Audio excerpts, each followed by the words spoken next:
இன்னைக்கு நம்ம சேனல்ல ஒரு சூப்பரான த்ரில்லர் படத்தை பத்தி தான் பார்க்க போறோம். இன்னைக்கு நம்ம பார்க்க போறது 2023ல மலையாள சினிமால ரிலீஸ் ஆன காசர்கோல்டு அப்படிங்கிற படம். இந்த படத்துல ஆசிஃப் அலி, அஞ்சனா மோகன், அப்புறம் ஜெயிலர் படத்தோட வில்லன் விநாயகன்லாம் லீடிங் ரோல்ல நடிச்சிருக்காங்க.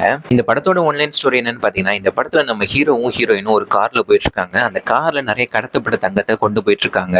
அப்போ திடீர்னு முன்னாடி இந்த கார் மேல நம்ம ஹீரோவோட கார் மோதிருது. அதனால அந்த கார்ல இருந்த நபருக்கும் ஹீரோவுக்கு இடையில சின்னதா ஒரு சண்டை வந்து அது அப்படியே கைகலப்பா மாறிடுது. அந்த இடத்துல நிறைய கூட்டம் கூட்டுறதும் நம்ம ஹீரோ வந்து நம்ம கிட்ட விலை மதிப்பில்லாத ஒரு பொருள் நம்ம காருக்குள்ள இருக்கு, நம்ம இங்க இருந்து போய் ஆகணும்னு அந்த ஹீரோ உணர்றாரு. அதனால அங்க இருந்து இவங்க ரெண்டு பேரும் கார் எடுத்துட்டு கிளம்பிடுறாங்க. ஆனா காருக்குள்ள பாத்தீங்கன்னா தங்கம் இருக்கா இல்லையான்னு ஹீரோக்கு ஒரு டவுட் வருது. அதனால நிறுத்தி செக் பண்ணும்போது பாத்தீங்கன்னா காருக்குள்ள தங்கம் இல்ல. அந்த தங்கம் எப்படி திடீர்னு கார்ல இருந்து காணாம போச்சு, அந்த தங்கத்தை யார் எடுத்திருப்பான் அப்படிங்கறத ஹீரோ தேடி போற மாதிரி தான் இந்த படத்தோட கதை அமையும். இதுக்கப்புறமா இந்த படம் பாத்தீங்கன்னா ரொம்ப விறுவிறுப்பா போகும். நீங்க தமிழ் டப்ல சூப்பரா ஒரு த்ரில்லர் மூவி பார்க்கணும்னு நினைச்சீங்கன்னா கண்டிப்பா இந்த படத்தை ஒரு தடவை ட்ரை பண்ணி பார்க்கலாம். இந்த படம் நெட்ஃபிளிக்ஸ்ல தமிழ் டப்ல அவைலபிளா இருக்கு. இந்த மாதிரியான ஷார்ட்டான மூவி ரிவ்யூஸ்க்கு நம்ம சேனலை சப்ஸ்கிரைப் பண்ணிக்கோங்க. இந்த வீடியோ உங்களுக்கு பிடிச்சிருந்தா இந்த வீடியோ லைக் பண்ணிட்டு உங்க ஃப்ரெண்ட்ஸோடய ஷேர் பண்ணி விட்டுருங்க.